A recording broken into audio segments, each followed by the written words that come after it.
The best team in the National League just got stronger over the weekend when they added three-time batting champ Larry Walker to an already potent lineup with MVP candidates Albert Pujols, Scott Rowland, and Jim Edmonds. The Cardinals now have an offensive machine second to none, with pitching and defense intact. Tony La Russa's Redbirds are the team to beat.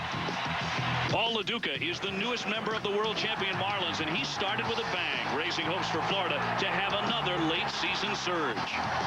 Jack McKeon and the Marlins are used to wild rides, but they need to crank it up as the clock ticks toward October.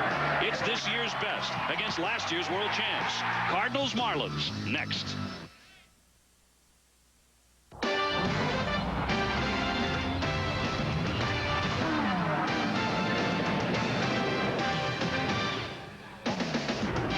It's Wednesday Night Baseball presented by Bank One. This is the home of baseball's defending world champions. But in 2004, the best team in the game just might be the Cardinals. They have the same magic the Marlins were showing this time a year ago. St. Louis can do no wrong, it seems. They got just 2 hits last night and still beat the Marlins 2-1. Welcome to Pro Player Stadium on a Wednesday, everybody. I'm Dave O'Brien, joined by the Cowboy Jeff Brantley. Well, they can beat you that way. The Cardinals can with just a couple of hits, as long as they're home runs. They can score 14 and whip you that way. They can beat you on the mound and defensively. And oh, by the way, JB, they go out and get a former MVP and add him to the mix in Larry Walker. It's amazing that this club is able to do what they've been able to do, not only from the pitching standpoint, but now adding Larry Walker, a perennial Gold Glove out in right field. He's really done a great job. And having him in this lineup from a pitcher standpoint, an opposing pitcher, you think I've got to pick somebody out of this lineup that I don't want to beat me. Well, right now, who do you pick?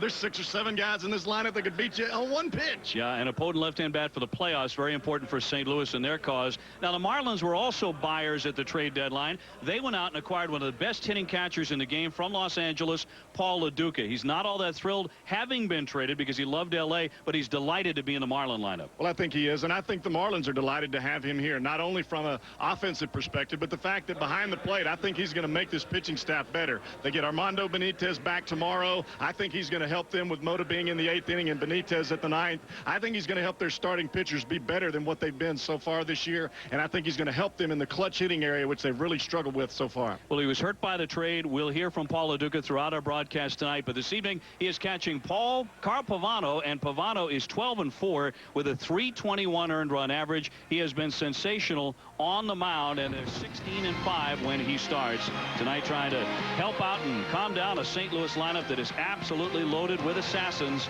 Coming up next, it's the Marlins and the Cardinals. Well, Dave O'Brien, Jeff Brantley with you. The weather is great tonight, but it's supposed to deteriorate pretty rapidly the next several days. And tomorrow's night game, because of a hurricane approaching the coast here in South Florida, has been moved to an afternoon tilt so the Cardinals can get out of town. It'll be 1 o'clock tomorrow. A look at St. Louis starting lineup now. Tony Womack leads it off. Larry Walker batting second tonight. It's almost comedic to see a guy like Larry Walker batting in the second spot in this lineup. I asked Larry during batting practice, when's the last time you batted second in any lineup? And he said, in the Nintendo game. Well, Edmonds is pretty solidly ensconced there at the number 5 hole, and he has hit 31 home runs over the last dozen games, unconscious at .447. Renteria, Sanders, Matheny, and Suppan round out the starting 9 for Tony La Russa's team against the right-hander Carl Pavano. And Jeff, he's had a terrific year, 12-4.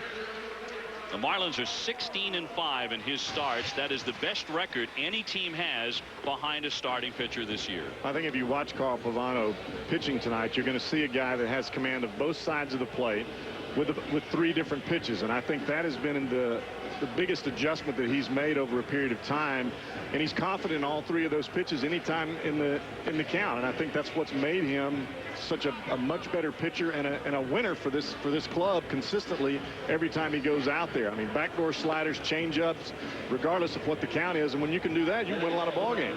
Well, he has a great big ballpark and a pretty good defense around him. As we give you a look at the Marlins, Cabrera, Pierre, Encarnacion in the outfield. I mean, on the corners, they have 2 of the best and strongest arms in the game. Lo Duca now doing the catching for the Marlins after the trade from L.A. He's a very durable guy. Well, he is a durable guy, and he works very well with the pitchers. I think he takes a lot of pride in his game calling ability, and he takes a lot of pride in his leadership. And I think that in itself is going to help these Marlins, because I think that his intensity is very contagious.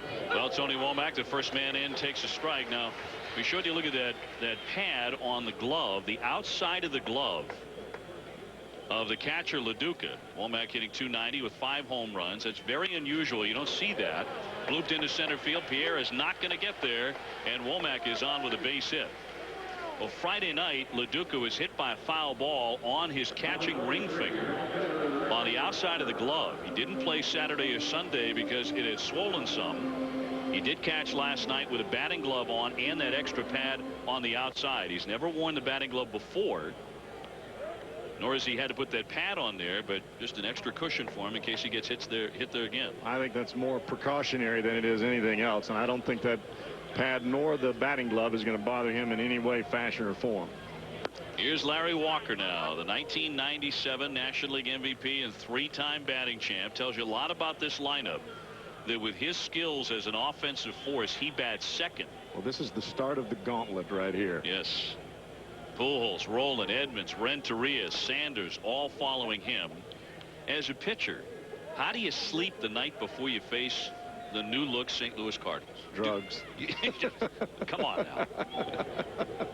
You know, strong sleeping pill. That's exactly right.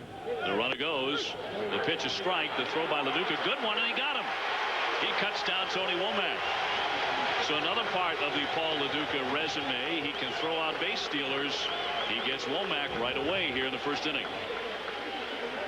Well, you can see Womack doesn't get a great jump here, but LaDuca gets rid of the ball in a hurry and gets the ball down there. Right on the money to Alex Gonzalez, waiting with the tag.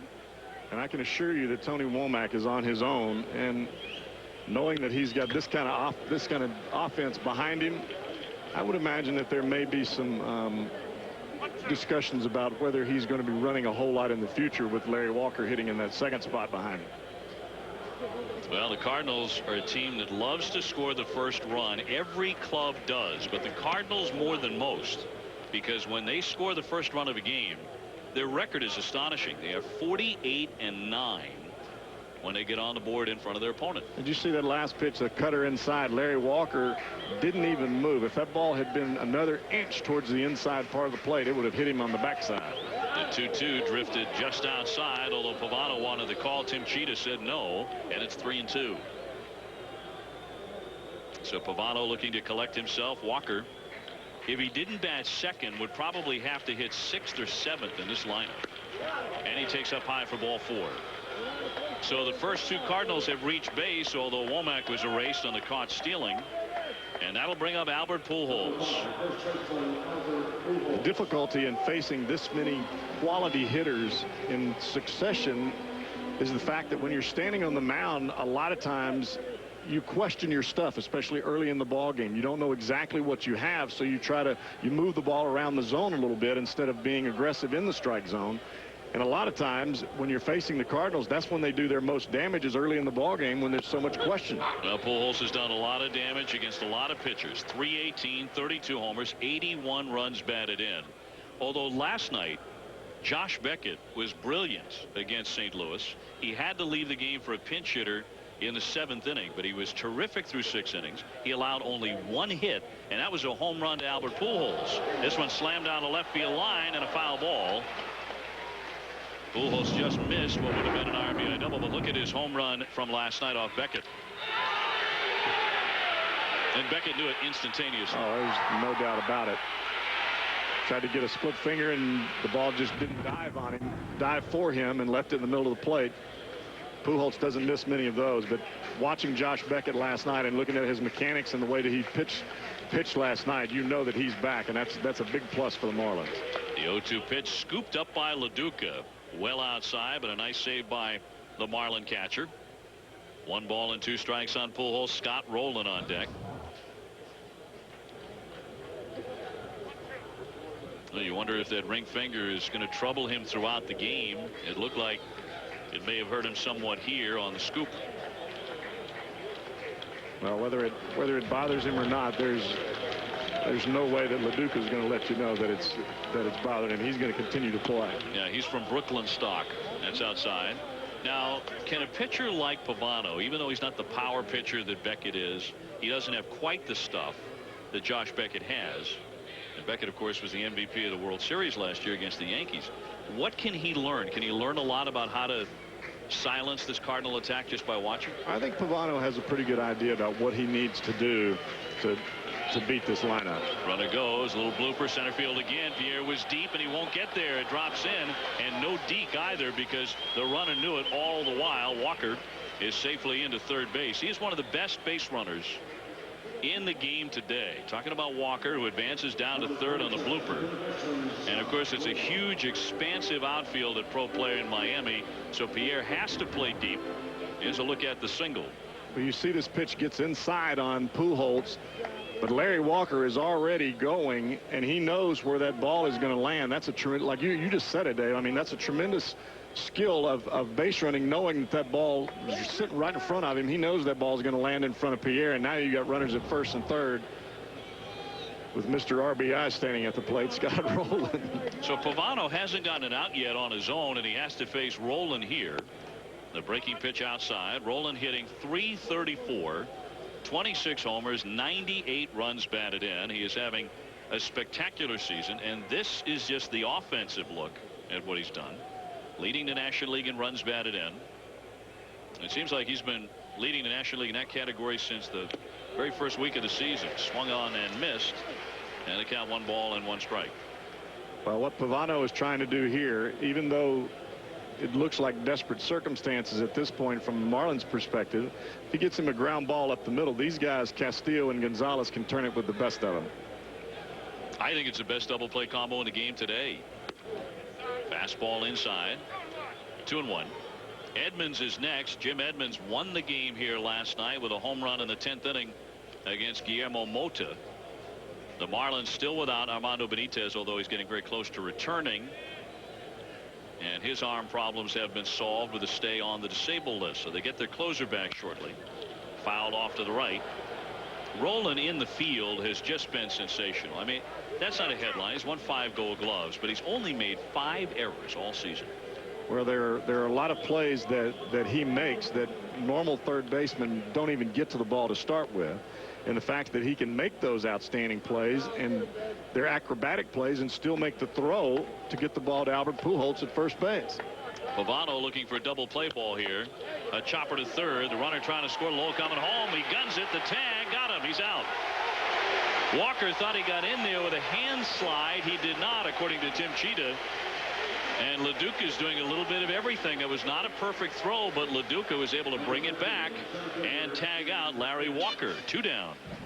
Well, this is a great play by Mike Lowell at third base. He knows because of the high chop there's no chance of getting a double play because Rowland is hustling out of the box. Gets the ball to Paul LaDuca, even though it's on the first base side. But LaDuca, you can see his foot at the corner of the bag. He gets right back to him, and he gets Larry Walker at home plate. And there's the tag just before the fingers of Larry Walker got home plate. So a fine job by Lowell, the leading active third baseman in career fielding percentage. You're looking at 2 of the very best around in either league in the same ball game, and Lowell and Rowland. Mike does not get as much attention as Scott Rowland. Jim Edmonds getting a lot of attention with the season he's having at the plate. .301 with 31 home runs.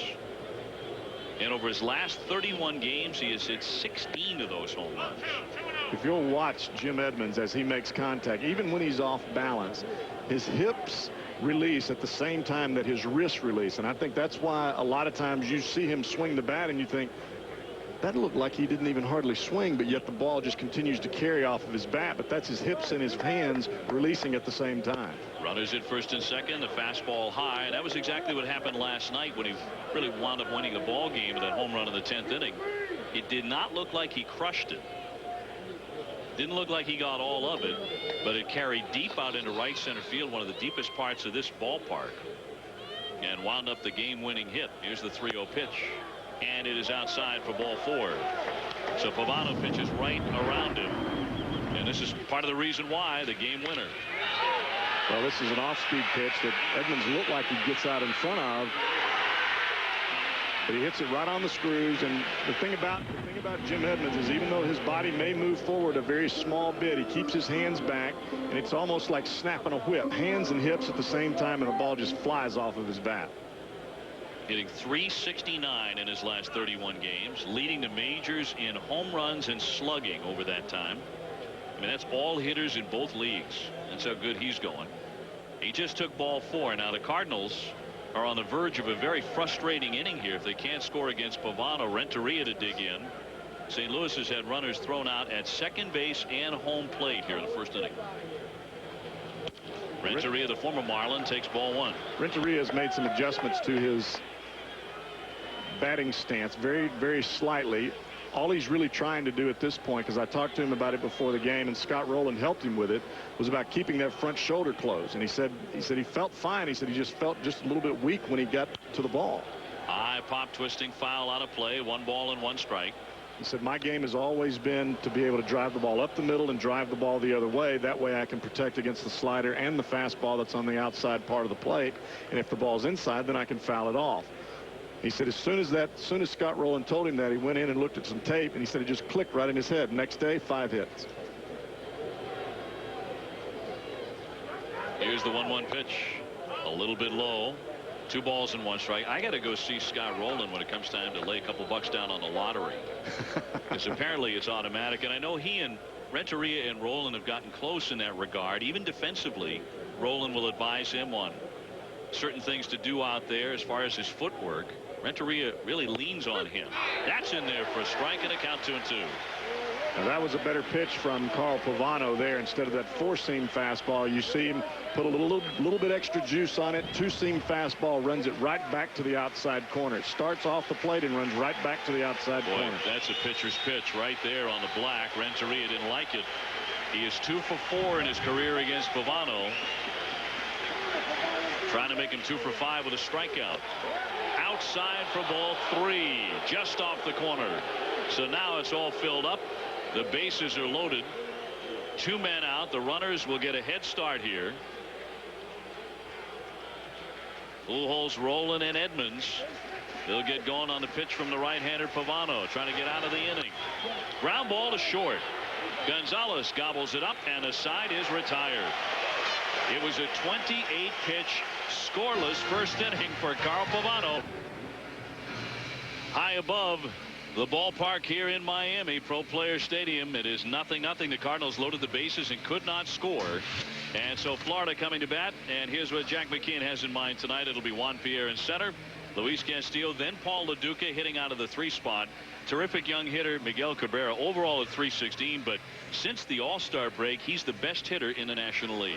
You look at this lineup, and Pierre and Castillo have also hit above .350 since the All-Star break. LaDuca has been on fire as of late. And you just got finished talking about Cabrera. This club has the ability to score runs, and they've been putting some guys out there on base to score. They're just not getting them in when they have runners at second base. That's their problem. They've got to hit runners in scoring position, and that's what Suppan's job is today, is to make sure that whether they're at second base or whether they're standing at home plate, he keeps them from getting across the big dish, which is back there behind home. Well, his first offering of the night in there for a strike on Juan Pierre, who's hitting .310 with a couple of home runs, 31 runs batted in. One of the toughest strikeouts in baseball. The 4th toughest man to whiff in the National League. He and Castillo, when they get on, they're flying, of course, and LaDuca is hitting .300. Cabrera over .300. Lowell, although he's slumping right now, is hitting close to .300.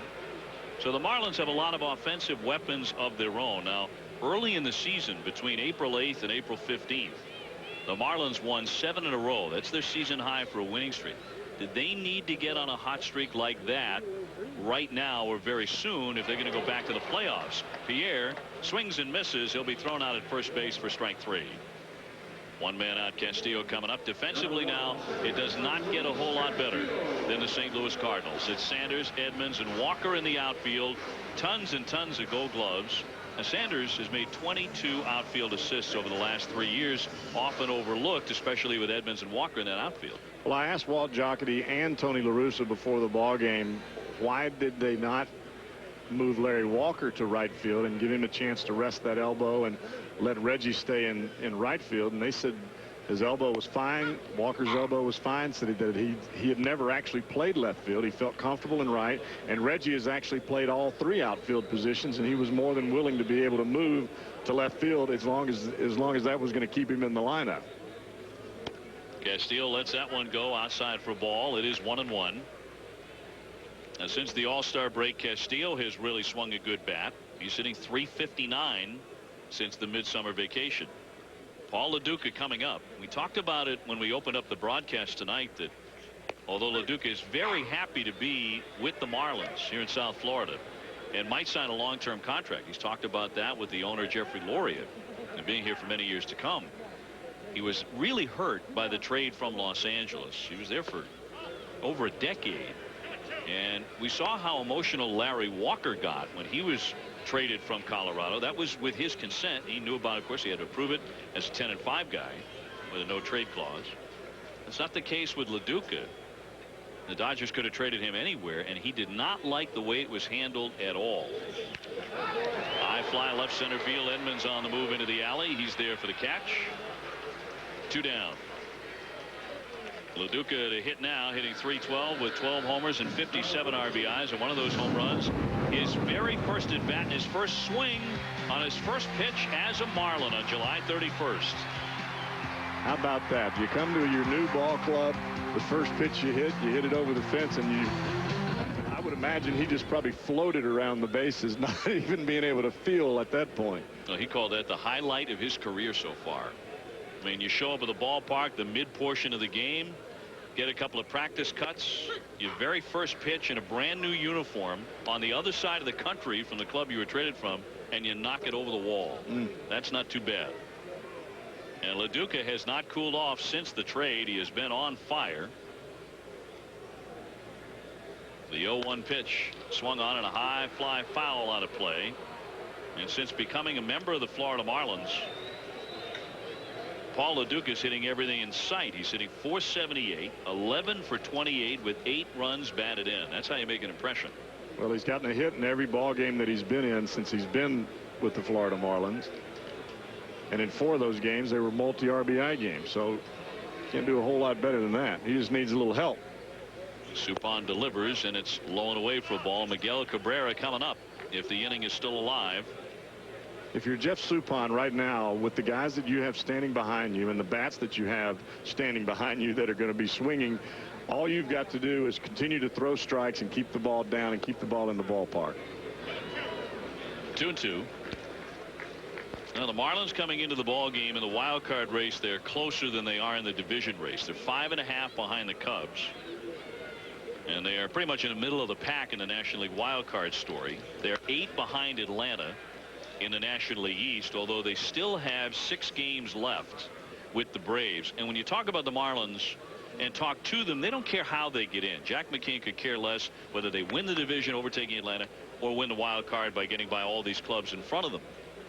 Well, I think they still have a chance to put together a run. They have the pitching and the defense and the offense, and when Benitez comes back, they've got a guy that can finish up the ball game that will allow them to put together a run. The whole key is they've got to be able to hit with runners in scoring position. That is going to be the key. They're hitting well for average. When you've got a guy at second or third base, you've got to get him in. Outside for ball 3 on Lo Duca, as the Marlins wriggled away in the first inning with Carl Pavano on the hill, and he got out of a bases loaded situation with a ground ball to the shortstop, and the Cardinals failed to score. Here's the 3-2. Rattle foul. You know, we were talking about Suppan earlier. He's actually the number 5 starter on this staff, but I was very surprised to see in the statistics that we had before the ball game that only him and Mike Messina from right-handed pitchers in the last 5 years have had 200+ inning seasons 5 consecutive years in a row. Now, you're putting this guy right here, number 5 for St. Louis, in the same crowd with a guy like Messina. That's pretty solid. Rolling and plenty of time to retire Lo Duca on the play. 1-2-3 go the Marlins. We go to the second. Baseball presented by Bank One Pro Player Stadium, Miami. Nice to have you along on a Wednesday evening. Jeff Brantley, Dave O'Brien with you. Beautiful right now, but very humid in South Florida. A lot of bad weather on the way as the Marlins and the Cardinals tangle. The Marlins, the defending world champions, of course, in St. Louis with the best record in baseball. Reggie Sanders digging in at 252. He fouls that one at the plate for a strike. Mike Matheny next, and then Jeff Suppan. That's the bottom 3. Now, Reggie's already banged up a little bit after being hit on that elbow by Al Leiter recently. This one off his foot. I don't know what that feels like. You don't want to either. No, I don't. You do not recommend you try that at home. It's part of being the closer. You don't have to hit yourself with your own foul ball. It's a reason to be a closer. That's reason enough. 0-2 on Sanders. And Pavano outside and low. Now the other day against the New York Mets, Al Leiter ran one in on him and plunked him right on that elbow. And Sanders almost came out of the ball game. It was everything he could do to hang in there.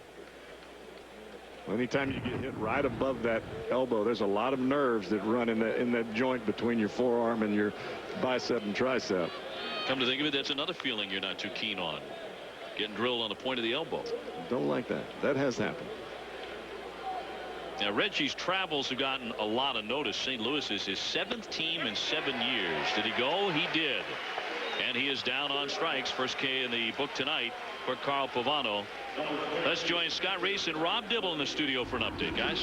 All right, Dave, we take you to the Pirates and the Giants after San Francisco gets 3 in the top of the first. Jason Bay evens it up with one mighty swing. This guy can drive in some runs twice this year. He's driven in 8 runs. 3-3, bottom 2. Back to Dave and the Cowboy. And Mike Matheny in the box. He fouls one off his foot as well. Matheny, a .249 hitter. He's homered twice, 33 runs batted in. Of course, his primary value is his Gold Glove behind that plate. Well, it's not only his Gold Glove, but his golden brain, because he's been able to really put together some nice pitch calling ability for a lot of these St. Louis Cardinal pitchers. Now, the Golden Brain is not an actual postseason award. No, the Rawlings people give out the Gold Glove, but the Golden Brain, I kind of like what you're onto there, though. MIT sponsored. MIT or Mensa, you know, one of those brainiac clubs could give that out annually. Hammer to center field pretty deep. Pierre on the back, and he is there to make the catch on the warning track. 2 down. Well, you can log on to MLB.com to follow baseball live on the web with MLB.com's real-time stats, game day audio, and MLB TV. MLB.com, where baseball is always on. So 2 down, and Suppan is the hitter. Should he reach, Tony Womack will bat. In the first inning, Pavano threw 28 pitches. Now, he's only throwing 14 pitches per inning. That's the fewest of anybody who qualifies in terms of innings for any of the postseason honors for ERA or innings pitched or strikeouts or anything. That's the fewest in the National League. Fouled away by Suppan. So he really labored in the first inning. Suppan breaking his bat. Well, you've got to remember the guys that he was facing in that first inning were Walker, Pujols, Roland, Edmonds, and then Renteria. I mean, that's pretty tough road to go through, and he ended up with the bases loaded and not giving up any runs. But you can't work like that all night. No, you can't. The 0-2 high fly to right along the line. Encarnacion into foul territory. He's got it. And a much brisker inning for Carl Pavano in the second. Good night baseball from South Florida, presented by Bank One. 0-0 as the Marlins come to hit in the second inning. And Thursday night, ESPN's coverage of the NFL preseason begins. The voice of the NFL, Pat Summerall, will join Joe Theismann, Paul McGuire, and Susie Colbert. Thursday, the electrifying Michael Vick leads the Falcons against Ray Lewis and the Ravens. The NFL preseason Thursday on ESPN at 8 o'clock Eastern Time. Dave O'Brien, Jeff Brantley with you. Suppan had a very good first inning. He got the Marlins in order. Cabrera knocks that one down the right field line deep, but foul. And he has all sorts of power, Jeff, to right and to right center. And if you make a mistake on a breaking ball, you can kiss it goodbye. Well, yes, you can kiss it goodbye. This kid has just been amazing, not only on the ball that's been out over the plate, but the ball that's inside. He just seems to get better and better every single day. Pops this one up, drifting back Womack into right. He calls off Walker, and the back pedal makes the catch for out number 1. Great to have you along with us on a Wednesday evening. It is a pleasure. Now tomorrow, because there's weather and some severe weather because of hurricanes moving into South Florida, they've decided they're not going to play at night. They're going to allow the Cardinals to get out of here. 1 o'clock they'll play the game tomorrow instead of 7 o'clock. So what time's your flight? I hope you're getting out in the morning. I'm getting out quick. Good for you. It's beautiful here tonight, though. The weather just perfect, although it is pretty muggy. One man out. Mike Lowell will take a strike. Now he is in a slump. And for Lowell, it's a significant one. He's been running hot and cold most of the last several weeks, but hitting .290, 22 homers in a 3-for-33 skid. Big swing and a miss, and a lot of tired cuts from Lowell as of late. He's a guy who looks like he could use a couple of days off. Well, I can only imagine what it's like to play every day as a position player in this kind of heat and this kind of humidity. It's got to sap your strength some way, fashion, or form, and you've got to figure out some way to be able to not only to energize yourself, but to motivate yourself to come out and put together a great effort each day.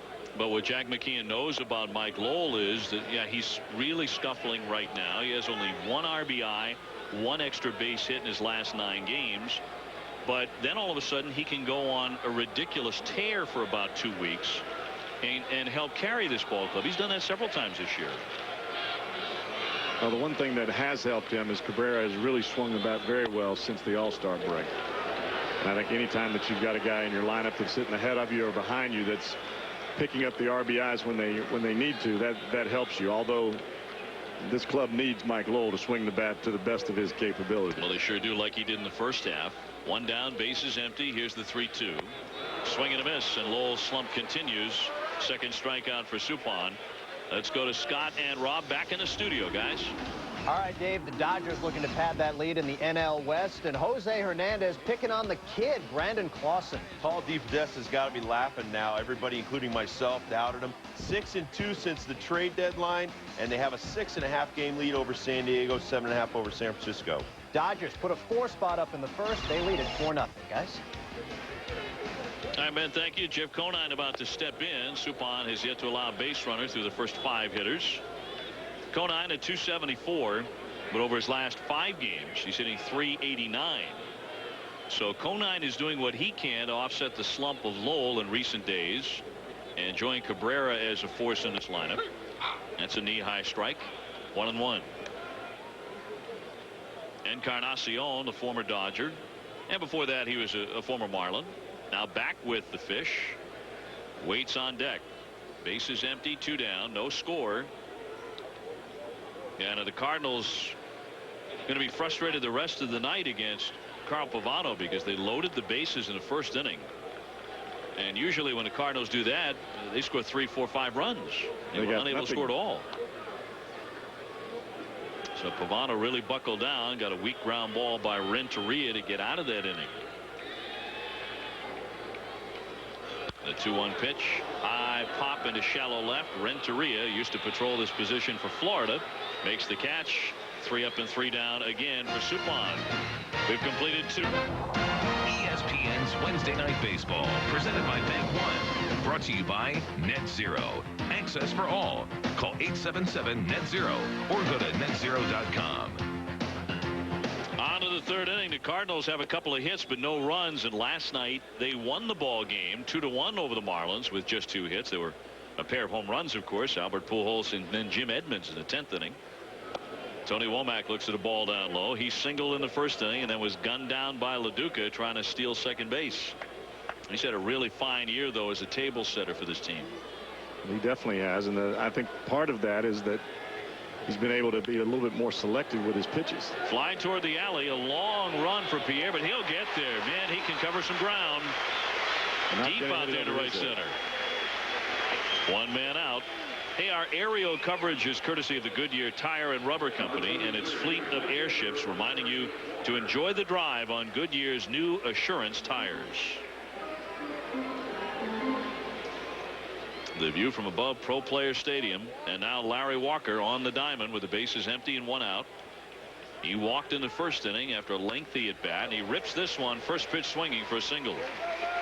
So Walker reaches for the 2nd time, and he may after all like the number 2 hole. Update time. Back to the studio again. Here's Scott Reese and Rob Dibble. All right, guys, a lot going on. We take you to Atlanta, and Adam LaRoche teeing off against Victor Santos. Big news here is Chipper Jones hurt his hand over the weekend and didn't tell Bobby Cox until today. Whoops. Back to Dave and Jeff. I don't think Bobby's going to be terribly happy with that, but he has a comfortable lead in the National League's Eastern Division over the Philadelphia Phillies by 6 games and 8 over these Marlins. And who would have ever thought that the Braves, coming out of spring training, would be sitting atop the bird's nest like they are right now? I mean, it's almost automatic, it seems like, over there in the East. Well, you know, there's that, and that's been going on for a dozen years. Fouled away by Pujols. He's 1 for 1. Looking at the standings, Atlanta has really beaten up on this division. That's where they've made up the most ground. They're 34-16 against the NL East. But, you know, on the topic of who would have thunk it, how about St. Louis being up by 12.5 over the Cubs and 18.5 over the disappointing Astros? Nobody I know picked St. Louis with this pitching staff, which has performed wonderfully this year. Suppan's a great example. He's won 9 games, but Cubs and the Astros, it seemed like everybody was picking to start with. And La Russa's team was supposed to be fighting for the scraps along with Cincinnati, Milwaukee, and Pittsburgh. Fouled back to the screen. Now, Tony La Russa has told his club over the last couple of years, focus on winning a world championship. And whatever your contract demands or disputes or negotiations or situations are, don't let that interfere with your play on the field and your pursuit of a world title. Well, the Cardinals have come to him in the middle of this season. In fact, started talking to him back in May about signing a contract extension. His contract expires at the end of the year. He said, I'm going to wait. Swung on and missed by Pujols. Albert Pujols strikes out. 2 down. Pavano gets a terrific hitter here with a tough pitch. This is a great sinker from Pavano. But this is Pavano's game. He works both sides of the plate, where it changes eye levels, and anytime that you can move the ball around and have that type of late movement, even a great hitter, you've got an opportunity to get him out. And this just shows you the maturity of Carl Pavano and the fact that he has really learned himself and learned how to pitch in this game. Well, the runner goes. Here's another throw by LaDuca, and this one's going to sail by second base, scooped up by Gonzalez before it got to the outfield. And Larry Walker, running the bases very effectively, has a theft of second. He got a great jump. Well, he got this definitely off of Pavano before the ball is ever out of his hand. Walker's almost halfway there. Almost made it difficult for Castillo to even get to the ball to take the throw. So Walker into scoring position for the top RBI man in the National League, and Scott Rowland, who was driven in 98. He was 0 for 1 tonight. Broken bat, blooper over short. Gonzalez out, turns around. Oh, he caught it.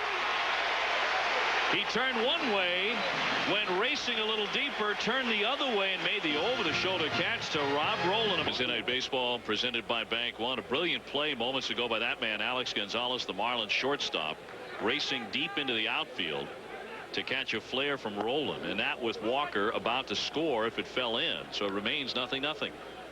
I don't know how in the world he got to that baseball. Very rarely do you see a shortstop being able to go back and catch one over his shoulder like that.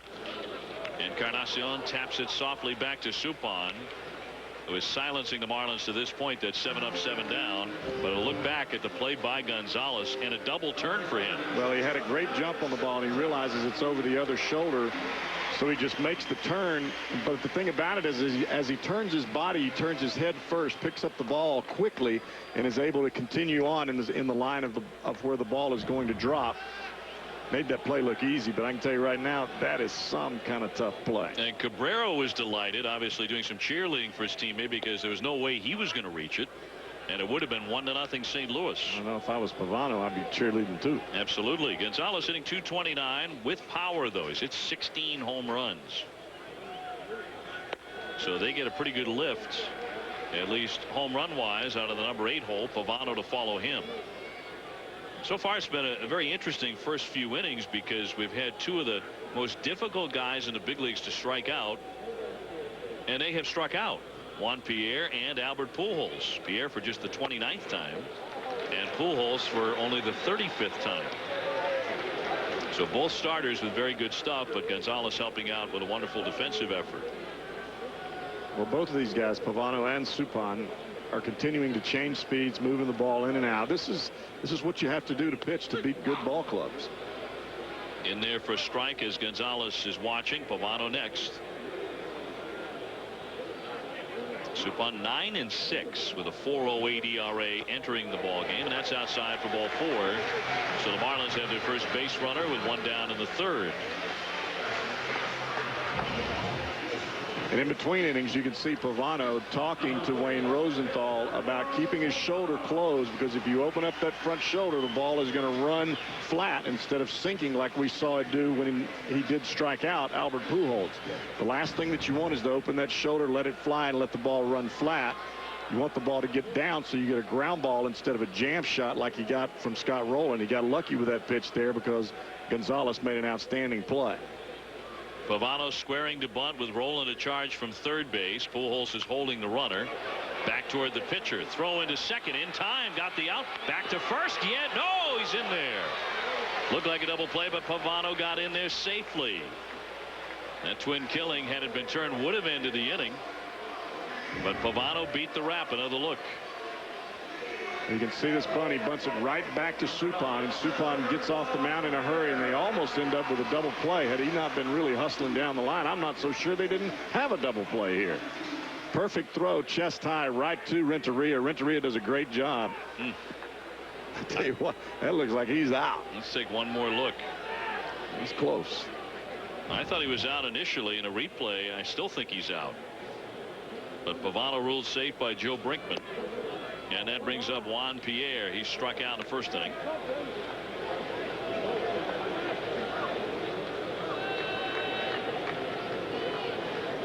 A 0-0 game in the third on a hot, muggy night here in South Florida. The Marlins still don't have a hit off of Suppan. When you're playing teams like the St. Louis Cardinals, you have to be able to do your job when you're asked to do something fundamental as basic as bunting a runner from first to second base. That bunt from Pavano was right back to the pitcher. All you got to do is get that ball somewhere towards Albert Pujols at first base, and you've got an automatic runner in scoring position, and he bunts the ball right back to the pitcher. The 1-1 is down and in. Pierre just 4 out of 19 for the year against the St. Louis staff, and well over 300 against everybody else. There's no excuse for not being able to bunt. All you have to do is just catch the ball. You're giving yourself up. It's not that tough. Up the middle, kicked by Suppan. He collects it and throws out Pierre to retire the side. So they never hit anything by him. That's 3-1. Tonight baseball brought to you by Bank One, and a pitcher's duel shaping up here in South Florida at Pro Player Stadium. The Cardinals and the Marlins 0-0. Great pitching dominated last night, especially Josh Beckett's performance. But as Carl Pavano watched, the bullpen could not keep Jim Edmonds in the ballpark as he homered off Guillermo Mota in the 10th inning. That held up for a 2-1 Cardinal win. And Edmonds, who's hit 31 home runs, will lead off against Carl Pavano here in the 4th inning. Edmonds, then Renteria and Sanders. And that's across for strike one. You can see Pavano, and Suppan is doing the same thing, throwing breaking balls when they're ahead in the count, trying to get over the plate, a breaking ball early in the count, and then come back in with those fastballs to keep the hitters honest. Edmonds hitting everything in sight these days, as hot as he is. Jim was raised just a few miles from the Big A in Anaheim, and he fulfilled a dream when the Angels drafted him in 1988. By 1994, he was their everyday center fielder. And he was a die-in-the-wool American leaguer until the trade to St. Louis in 2000. In fact, the Angels went from the California to the Anaheim Angels while he was there. That's how long he was a member of that club. High fly left field, pretty well hit, but Cabrera there along the line. He makes the running catch. One man out. Pro Player Stadium here in Miami. It's Wednesday night baseball. Carl Pavano on the mound for the Florida Marlins, the defending world champions. Dave O'Brien and Jeff Brantley with him, and so far pitching has carried the night. The Cardinals have 3 hits. They got 2 of those in the first inning and loaded the bases against Pavano. But then, after he walked Edmonds to load him up, he got Edgar Renteria, a very dangerous hitter, to ground out to short. Well, I think Pavano has done an outstanding job, and it's very evident in that AB of sequence there with Jim Edmonds at the plate throws him a backdoor slider, comes back in with the fastball, then sinks the ball away from him. Edmonds, remembering the ball that was up around his chin, and just doesn't have enough to get out there. That's a fair ball laced down the right field line, and Encarnacion will have to chase it. Renteria still runs pretty well. He's into second and will pull up there with a double. Encarnacion also has a terrific arm. He has a cannon there, and Renteria settles for 2. Well, Wednesday, the Major League Baseball doubleheader continues on ESPN2 at 10 o'clock Eastern as Miguel Tejada and the Orioles meet Vlad Guerrero and the Angels.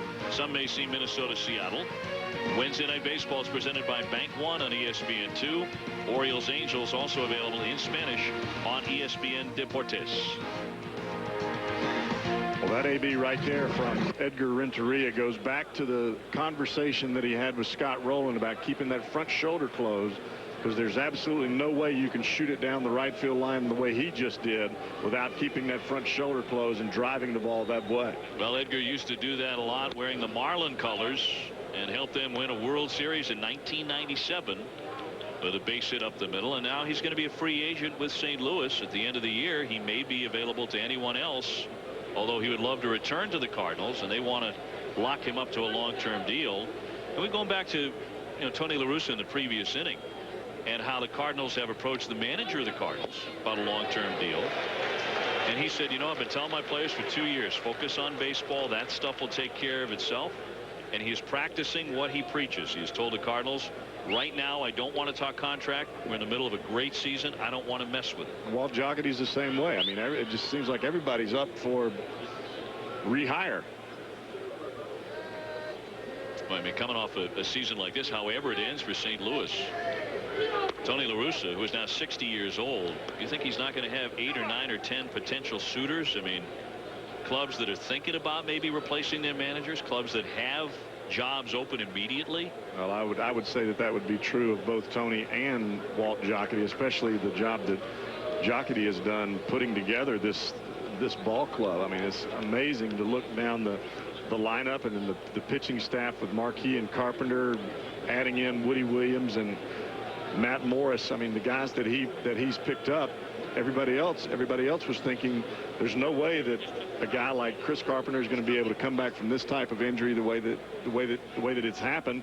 2 years down the road, all of a sudden he's pitching like a #1. You get Jason Marquis, who banged heads all the time with Leo Mazzoni, and now he's here and he's pitching like a champ. I mean, it's amazing that you as a GM are able to figure those things out, whereas nobody else in baseball was able to understand that.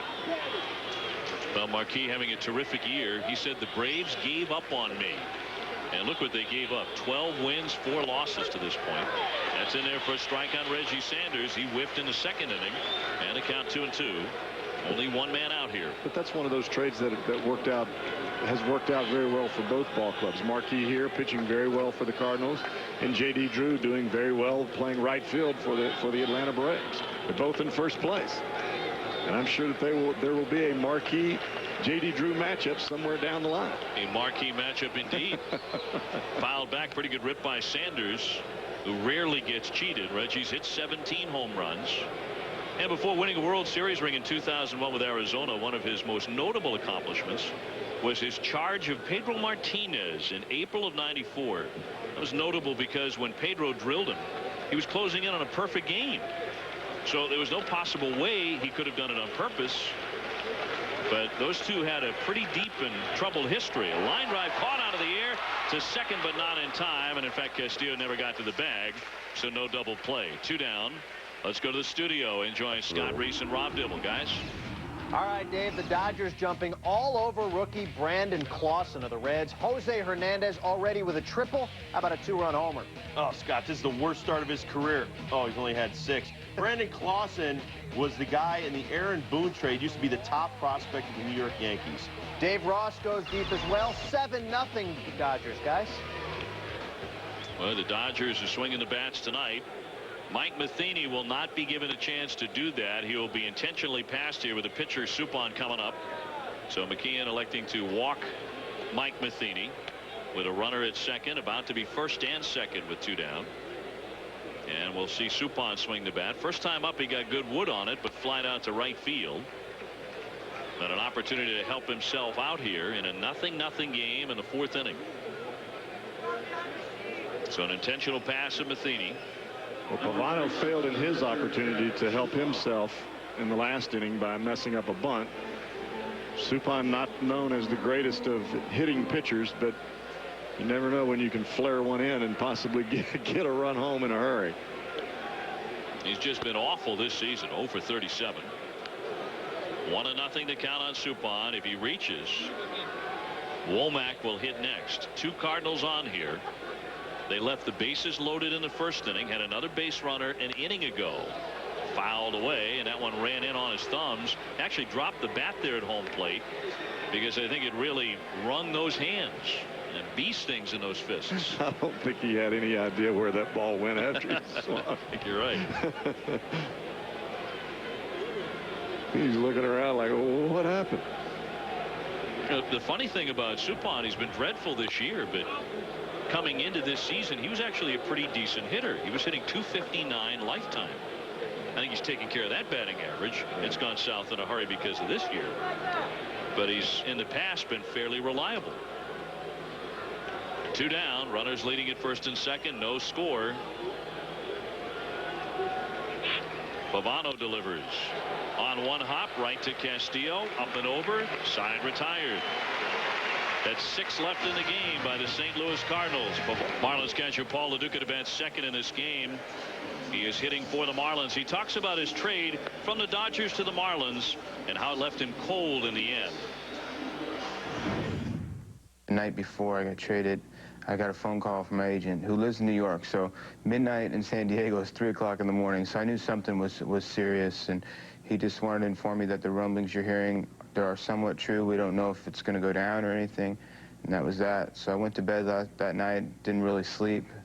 Woke up the next morning and saw my name on the bottom line that I had been traded. Hadn't been informed by anybody. So I went to the ballpark that day like I regularly do at 2 o'clock. Actually worked out and went and hit a couple balls in the cage, came back out and saw my name again. I had been traded and asked a couple coaches and nobody knew anything. So I was calling people, called my agent. My agent said he hadn't heard anything from both sides. And I still was traded. And I think that's what hurt me the most was 11 years with one organization, and I got to find out on TV that somebody can come up to me and say something to me that something might be happening. And I think that's what hurt me the most because I felt I gave whatever I had, everything I had to that organization. And to find out through the television and not somebody person to person, I thought I was owed that. Well, there are many guys that these types of situations come up, and when you have a player that's like Paul Lo Duca that fly ball into left field. Here comes Sanders, foul territory. Rowland makes the play. Scott Rowland, I mean, when that initially came off the bat of Luis Castillo, did not look like he had any business being in the zip code to make that catch. We're seeing some defense out here today. Sure are. You can see him as soon as he sees the ball, he's running to a point where he believes the ball is coming down. It makes almost a Willie Mays catch out there along that third baseline. That's a long way to go. That's why they give those gold gloves away. Lo Duca to bat. He is 0 for 1. You're talking about the pain that was obviously inflicted on Lo Duca because there was a complete lack of human contact when he was dealt. Line drive coming on Edmonds. He makes the catch. And there are 2 down. Well, I think from Lo Duca's standpoint, it's the fact that he laid everything out on the line every single day with the organization, trying to win ball games and trying to bring a championship to L.A. And then when it comes down to a point as simple as it's hard enough to be traded from a club that you've given everything you've had to, but to find out on the television that you've been traded to Florida and nobody knows or nobody will tell you what's going on, whether it's the coaches or the general manager or whatever, it's pretty bad. So Lo Duca playing with a little added incentive to push his team to the playoffs. Some bubbling anger still underneath there, underneath all that catching gear. And they go to L.A. next week. I mean, he might go 12 for 12 in that series. Well, the thing about it is anytime that you play your old ball club, the last thing that you want to do is is play with bitterness, because you take yourself out of your regular game. You still want to go out there and play well and do well against your old team, but you don't want to do it with anger and bitterness, or you're not going to play well.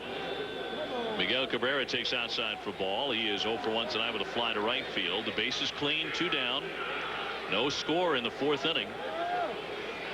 And this just in, Ken Griffey Jr. has suffered another injury, a torn hamstring. He is out for the year. Wow, high pop right field. Out goes Pujols and Womack. Now Pujols in foul territory. He puts it away out number 3. Another brisk inning for Jeff Suppan.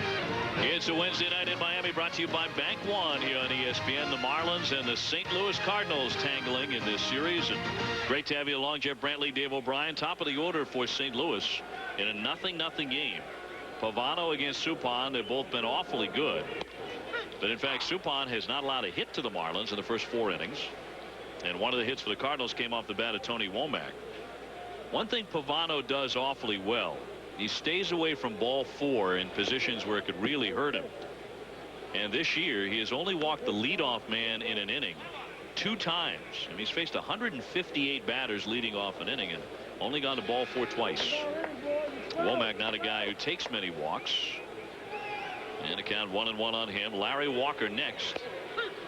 That's a strike on the bluff bunt. You see, that shows you the maturity of Carl Pavano. Slider down and in that goes all the way to the backstop. He comes back with the same slider on the outside corner, a backdoor slider to Tony Womack for a strike that gets him back ahead in the count. Tap right back to the hill. Shoveled over by Pavano. 1 away. Let's go to the studio for an update. Scott, take it away. All righty, how about the D-Rays and the Red Sox? Kevin Millar already with a home run. This, it's just a single, but it does some damage. Doug Mientkiewicz scores. Uh-oh, Rocco Baldelli kicking it around out there. Manny in. It's a blowout. 8-1, bottom 3, guys. That's Kevin Millar, who complained earlier this week and did so publicly about Terry Francona not getting him into the lineup now with Mientkiewicz having been traded for. And I mean, Kevin Millar, by the way, used to play for these Florida Marlins, has been as hot as any hitter in the American League over the last couple of weeks. I don't know how you sit him down regardless of who you got in a trade. Well, I think that Kevin just, and he'll tell you this too, he just overreacted because everything in Boston was starting to revolve around defense, and he knows that his defensive abilities are a liability for him. It's his offense that makes him so good. Walker went, according to the third base ump Chris Guccione, who had a rough night here last night behind the plate. 1 ball, 2 strikes. Another look. I know you know he went. Former pitcher, of course he went. Sure he did. Fouled back and 1 ball, 2 strikes. Now the Red Sox fighting not for the division anymore because the Yankees have gone out of sight, but for the wild card. And right now they're right there with the Rangers and the Angels. But you cannot discount Cleveland. You probably can the White Sox. That one is on the outside corner for strike 3.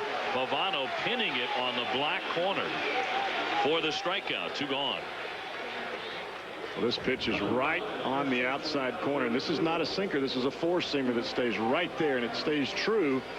And what Pavano is doing is he's throwing a 2-seamer out there that runs off the plate, and he comes back with a 4-seamer that stays true right on the outside corner. It's very difficult for those left-handed batters to decipher which pitch is which. And our right-hand batter, Pujols, pops it up, racing out Castillo. He makes the play. Boy, up the middle. Good luck hitting it through the Marlins. Gonzalez and Kent. 0-0 as we go to the bottom of the 5th. The Marlins to hit. Jeff Suppan has been superb. He has not given up a hit. Only 1 man has reached against him. That was a walk to Gonzalez. Mike Lowell leading off the inning. The number 5 man for the Fish. He is 0 for 1 with a strikeout in a 3 for 34 skid. But as much as Cabrera, he is the guy that makes the Marlins offense go. And oftentimes when he slumps like this, it only takes 1 swing. And you'll see Lowell homer down the left field line to his favorite spot. There's a cutout to the left of the American League scoreboard here. 330 down into that corner. That's really his favorite spot to hit it. If you make a mistake inside, he can rip it down there. Ground ball to third and rolling. Hoovers it up and throws him out for out number 1. Lowell is 0 for 2. Defensively, the Marlins have been brilliant tonight, and you have to be against St. Louis. Can't give them any extra outs, but lead us play by Castillo. Well, he makes an outstanding play. We saw Gonzalez make an outstanding play running back over his shoulder, and you see Pavano give him a little congratulations. As a pitcher, you think as soon as that ball goes into the air, that's going to be a hit, and then you get your shortstop and your second baseman come out and make some outstanding plays. That's why they give you the Gold Glove. And I don't think those guys get nearly the attention and credit that they should have gotten last year or this year. Talking about Luis Castillo, won a Gold Glove last year. Alex Gonzalez, one of the finest defensive shortstops around. He's made a brilliant play tonight.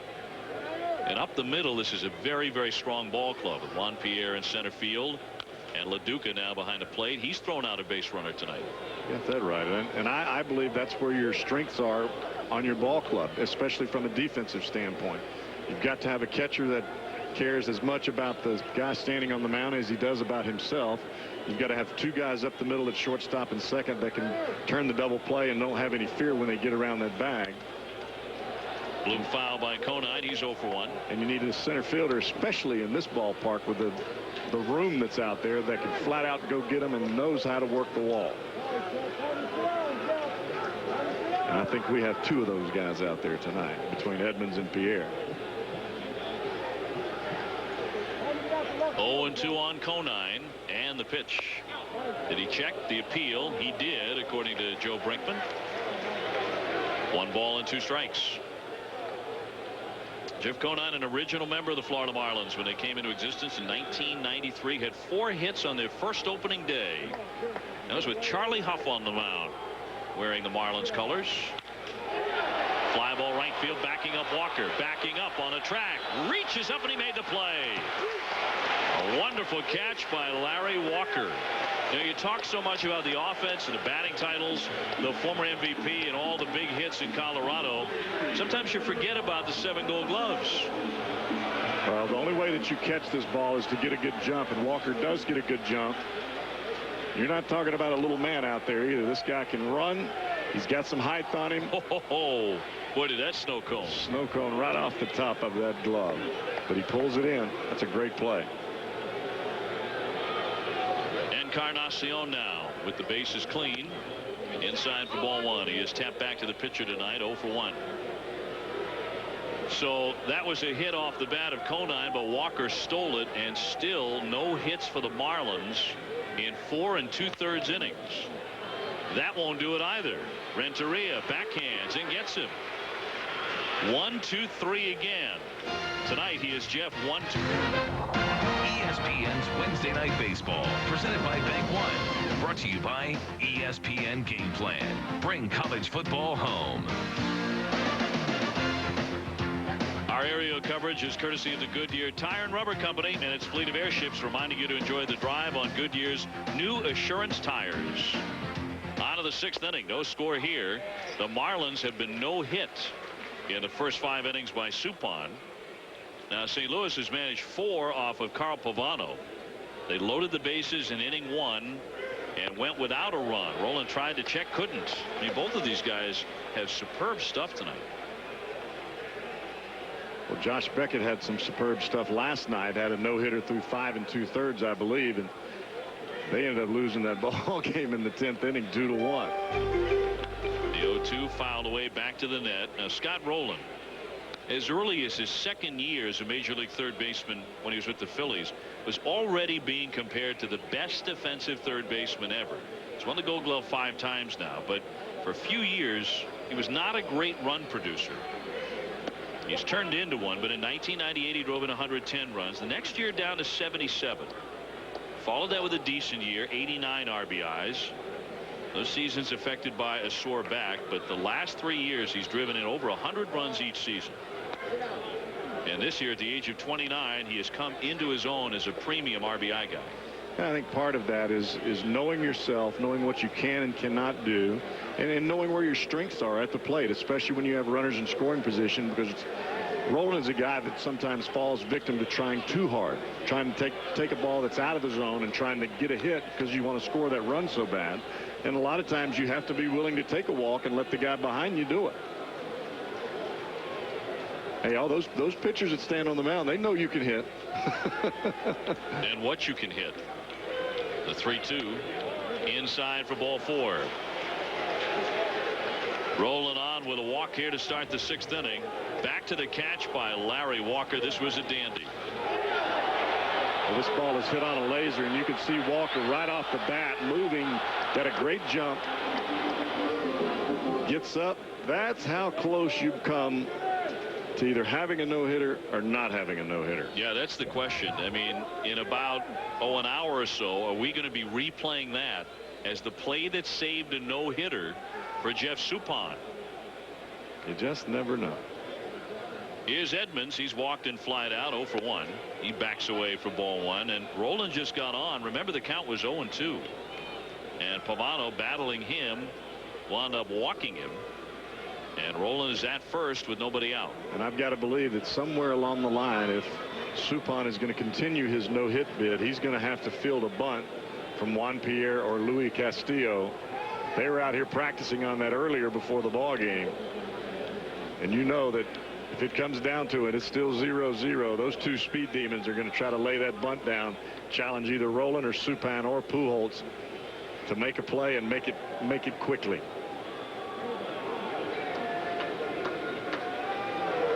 Juan Pierre, one of the best bunters in the game, and Castillo's not too shabby either. That one ripped to right field, a hooking line drive. It drops down, picked up by Encarnacion. Roland rumbles into third and pulls up there, and it's 6th inning trouble for Carl Pavano. A single for Edmonds. They're on the corners with nobody out for St. Louis. Edmonds continues to scald the ball, hitting about 370 over the last month.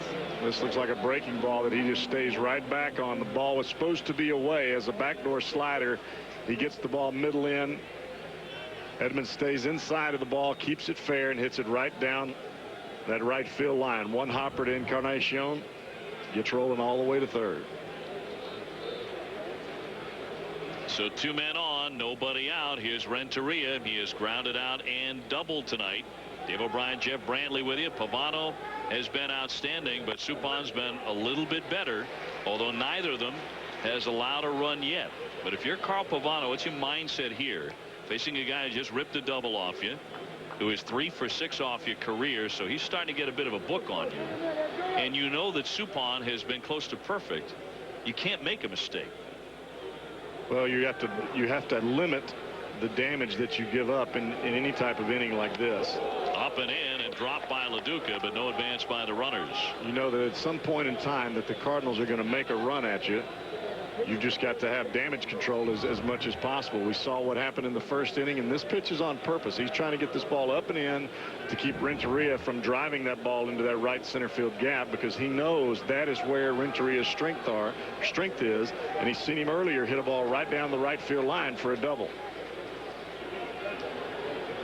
The set and the 1-1 pitch to Edgar Renteria. That one flared into right. It's going to drop down for a base hit. Roland is in to score. Edmonds rounds second. He is safely into third. It is 1-0 St. Louis. And now the throw gets away. Here comes the run. Another man trying to score. The throw got him at the plate. Initially, the throw after the single trickled on the infield.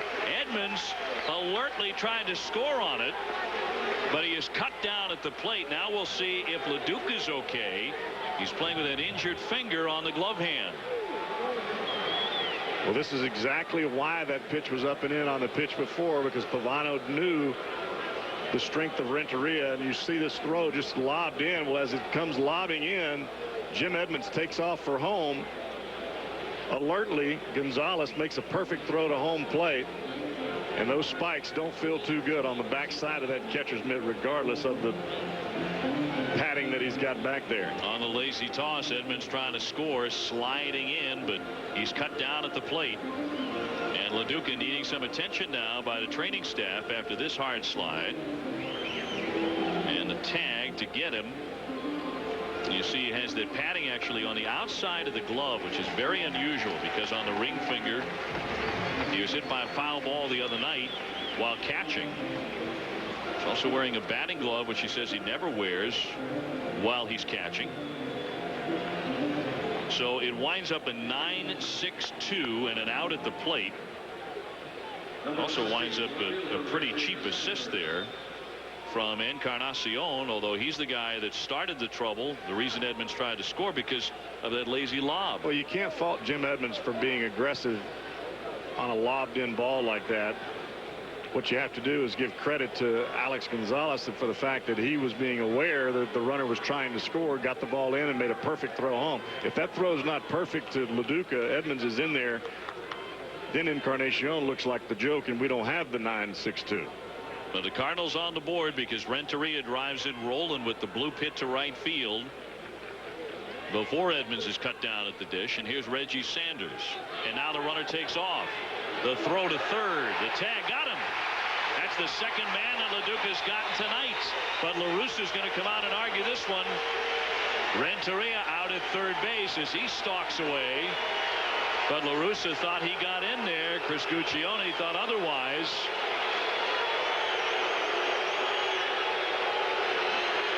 The Cardinals have lost a bunch of base runners tonight. 2 men caught stealing and 2 men have been retired at home plate on plays at the dish.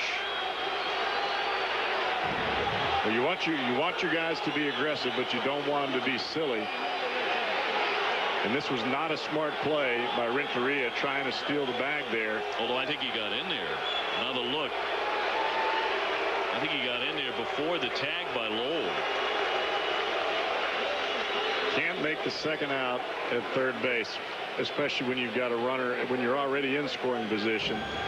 You have to be absolutely positive that you're going to make it.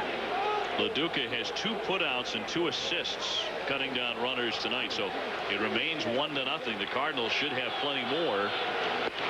Sanders taking a ball and a count 2-0. One more look. The close play at third. The question is, was his foot there? And I think he got the foot in before the tag, which was just a little tardy. But LaDuca and Lowell get the call. Awfully close. Swing and a miss by Sanders. 2-1. I think at that point, looking at that replay, I think what he's saying is that he missed it. He got him by that much, but the throw was right on the money. Most beautiful throw. And Guccione is standing behind the leg of Renteria, so you really don't know if the throw actually caught the glove right on him or not. 2-2 on Sanders. So in the inning, a walk and 2 singles. Only 1 run has scored, however. In the first inning, there were 2 singles and 2 walks against Pavano, and they didn't score at all in that inning. The 2-2. Half a wave and a trickler to Castillo. To Conine, got him. Damage control. Indeed, only 1 run scores. That's the only run. It's Wednesday Night Baseball presented by Bank One. Tonight from Miami, Florida, Pro Players Stadium.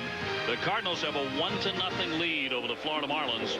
And Jeff Suppan is the man of the hour as he enters his 6th inning on the hill with a no-hitter intact. The Marlins have only had 1 base runner. That was Alex Gonzalez walking in the 3rd inning. And it'll be Gonzalez to lead off the 6th against the St. Louis starter.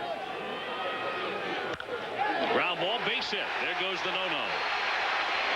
First pitch swinging, and it's over. Gonzalez, the only man who's been on tonight against Suppan, reaching for the 2nd time. Will that start something now for the Marlins? There have only been 4 runs by these 2 clubs in the series so far. It's the fastball that he gets up in the strike zone, and you know that every time that Alex Gonzalez comes to the plate, he's looking for a ball up in the strike zone that he can pull dead red to left field, and he gets him one right there. Here's Pavano looking to a better job bunting than he did the first time up. And Pujols looked over there at second. He'll lob it into first base instead. Pavano with a sacrifice. Let's go to the studio. All right, Dave, you guys touched on this earlier. Big news out of Cincinnati. Ken Griffey Jr. done for the season with a torn right hammy. In the 90s, he was a player of the 90s, 382 home runs. Barry Bonds, 361 home runs. Since 2001, Bonds, 194 home runs. Jr., 63. 83 games he played for Cincinnati this year, out for the rest of 2004. I mean, his career since coming back to Cincinnati, back home for him, has been a train wreck. Here's Juan Pierre, 0 for 2. He lays off a soft pitch for ball 1. Marlins have a runner down to second base after Alex Gonzalez singled to begin the inning. Florida's first hit since leading off the 6th inning last night. It's 24 hours in between hits. And yet they only trail 1-0. Suppan from the stretch, the 1-0 backs him away. 2-0. Pitching and defense wins ball games. You can have all the sluggers in the world, but if you've got a guy on his game standing on that mound, not going to help you much. Well, there's a world championship banner here at Pro Player Stadium from just last season, which is a testimony to pitching and defense. Huge reasons the Marlins won it all. That's in there for strike on Pierre. And the Marlins have made some great plays tonight. Both Alex Gonzalez over the shoulder catch, Luis Castillo the same thing. Scott Rowland going down the third baseline, making a catch almost to the bullpen. Play on. Gonzalez gets in. 1 man out, 1-0 St. Louis. Now the Cardinals ought to have about 4 or 5 runs conservatively. They've had opportunities. Twice they've had runners cut down at home plate. 2 more men have been caught stealing. And the Marlins have made key defensive plays with men on base as well to help save Pavano. Here's the 2-1. That one almost hit him down into the dirt. And blocked nicely by Matheny. 3-1. See Matheny get over the top of that baseball. That's a breaking ball. And as soon as the ball hits the dirt, it's going to bounce the opposite way that it's spinning. You can see it bounce back towards the umpire, back towards the third baseline. All Matheny's trying to do there, he's not trying to glove the ball. All he's trying to do is use his chest protector and be basically a human cone and just try to get the ball where it bounces back in front of him so that he can alertly pick the ball back up and keep the runner from advancing. Too high. That is ball 4. And for the first time tonight, the Marlins have 2 men on base in the same inning. First and second in front of Luis Castillo. And Thursday, the Major League Baseball season continues, 1 o'clock Eastern on ESPN's day game. Carl Crawford, maybe the fastest man in the majors, leading Tampa Bay against Pedro Martinez and the Red Sox. ESPN's day game Thursday at 1 o'clock Eastern. Red Sox trying to get going right now in a 3-way tie for the American League wild card.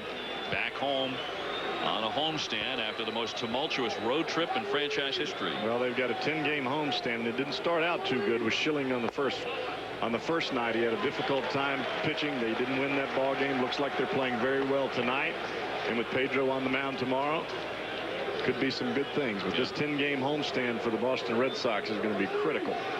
It did not start well. It is their first homestand in the post-Nomar era, or post-Noma, as they say in Boston. Fastball in there for a strike on Castillo. Luis tonight is fly to center and popped out to third. Rowland making a fine running catch in foul territory. 2 men aboard and a chance for the Marlins to tie things up here in the 6th. They've finally broken through in the hit column against Suppan. Ground ball right side. Womack with it into first base in time for the out. The runners move up to second and third with 2 down. And probably the hottest Marlin going right now is Paul LaDuca. And exactly the man that they want to have bat, their new acquisition from the Dodgers, in this situation. He has been very hot in these situations. The only problem that he has is in the last couple of innings, he's had a lot of action at home plate. Seen the trainer come out in the last inning checking that left-handed glove hand that he's had some extra padding on. You can see him choking up on the bat. He's been doing that this whole ball game. You wonder how much that ring finger will affect him at the plate tonight. Well, so far 0 for 2. He's grounded to third and lined out to center. Low for ball 1. You saw Matheny, as fundamentally sound as any catcher in the game, hold it there an extra beat for Tim Cheetah to reconsider, but he did not. I like that, reconsider. Second and third, 2 down. Well, a base hit, and the Marlins will have the lead. There were many times I wanted them to reconsider. I'll bet. Fastball on the inside corner. And And 92 from Suppan. 1 ball, 1 strike. And you can see the changing of speeds from Jeff Suppan. Same thing with Carl Pavano.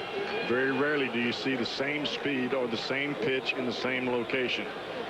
These guys are really working the batters and working both sides of the plate, and that's why we have such a low-scoring ball game. This has been one of the better pitch games I know I've seen in these first 4 months of the season. Here's the 1-1 pitch.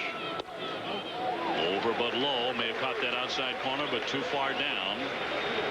LeDuc is such a cagey hitter, a savvy guy in the batter's box.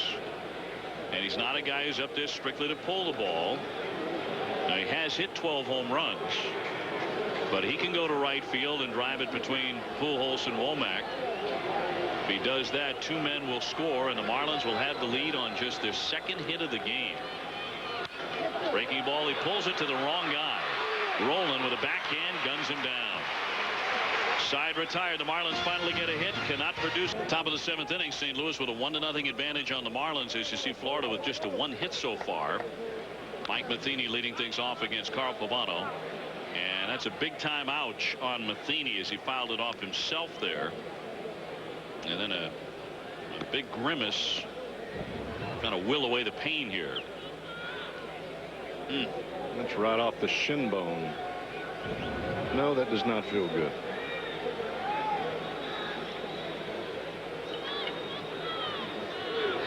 The 0-1 pitch popped him up into right. Encarnacion in a few strides, 1 away. ESPN HD will change the way you watch baseball. Expect the same to happen when football season starts. High definition is the best way to see it play at first or first down. And preseason football starts tomorrow night with the Falcons and Ravens on ESPN HD, followed by SportsCenter. It's all sponsored by Phillips and Best Buy. High fly, left field, short again. Gonzalez waving off Cabrera. One hands it, 2 down. Pavano making it look easy here, facing 8 and 9. We'll see what he does with the #1 hitter, Tony Womack. We've seen a lot of times tonight with Pavano and with Jeff Suppan, guys fouling the balls off their foot or off their shin, as we saw Matheny do earlier. What happens is a ball is sinking in on you, and you see it as in a certain spot. You begin your swing. Well, by the time you get to the baseball, the ball is already sunk down close to where your feet are. You swing, hit it off the bottom of the bat, hit it right into the bottom of your foot, right off your spikes or right off of your leg. We've even seen it off of your knee. And as you adroitly pointed out, that doesn't feel too good. That's going to leave a mark. Tony Womack 1 for 3 with a single in the 1st inning. Tony with a lot of infield hits. This has been the case throughout his career, as fleet-footed as he is, but he has 25 infield hits, including 7 bunts. Now, Conine does not think he'll bunt here with 2 down. He is backed up and not ready to charge, which may be the perfect time to bunt. 1 ball and 1 strike on Womack. Pavano, a pretty quick worker, drops that one low. So we talk about it so many times, the team that plays brilliant defense, and the Marlins have played a lot of that tonight. They're really helped out by the pace of the pitcher. This is a guy who gets it and throws it and does not mess around. Well, for the most part, Pavano has been deliberate, but yet he's throwing a lot of strikes. And anytime that you're throwing a lot of strikes, then your infielders and your outfielders can expect to have some type of contact. Fouled away by Womack. Larry Walker to bat. As long as Womack keeps the inning alive here, it's 1-0 St. Louis. We've come to the 7th inning in South Florida. It's going to take me a while to get used to Larry Walker batting second. It's really shocking to see it when you look at the lineup card. Deep short, cut off by Lowell. He slings it over in time, and it's a 1-2-3 frame for Carl Pavano. Carl Pavano has won 12 games for the Marlins, and tonight he's been terrific. He has allowed the best offensive team in the National League only 1 run on a total of 6 hits. He's pitched out of a number of jams, but he's also on the short end now, because Jeff Suppan has been a tad bit better. Suppan leading off against Cabrera as he fires in a strike. In the 7th inning, we're underway in the bottom half. Cabrera has gone 0 for 2. He's flied to right and popped out foul to first. That went right by him, and it's 0-2. Pavano also bidding for his 13th win, which would be a career high if he could pull this rabbit out of the hat, or maybe one of his offensive players could get a run across. The soft breaking ball is low on Cabrera, who has been feasting on breaking balls. Only 21 years old. This is a guy whose career you want to buy shares in. Out of America, Venezuela. 23 home runs, an all-star. He takes outside.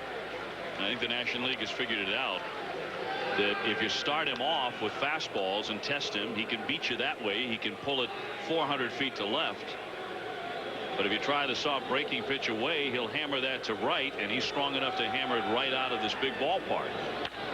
High chop rolling to charge. He was playing deep. The bare hand, the throw on the money. He got him. Brilliant again, Scott Rowland. Once again on the charge, the bare hand, and the taser over to first base to get Cabrera. Look at this.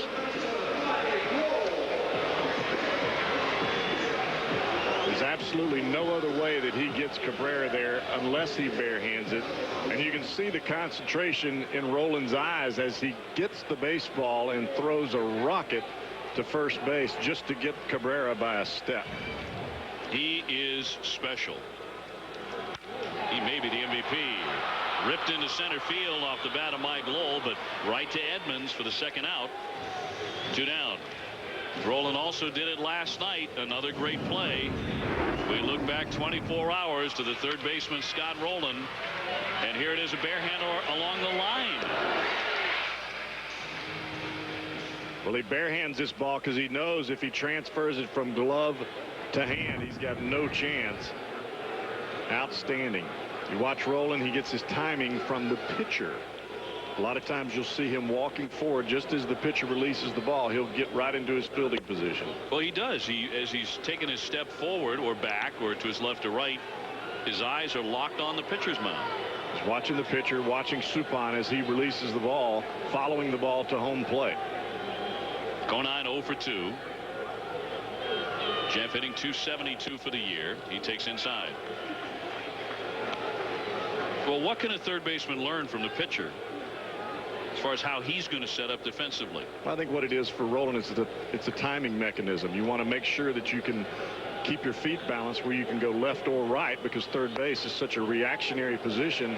It's not a position that you can get away with a one wrong move or a drop step or something like that as you can at short and at second base. Does Scott Rowland know which pitch is coming? I don't think so. I don't think that you can actually see what the pitches are from third base, but I think what he does is he watches Suppan in his delivery, and it allows him to time his walking forward and getting his hands and feet set, getting ready for the baseball. If you're not set at third base, and I'm sure that Alex Rodriguez will tell you this because he learned that real quick at Yankee Stadium, if you're not set at third base and ready to field the ball on a one-hop rocket, the ball's going to be by you. That one rocketed foul. And so the count on Conine 3-2.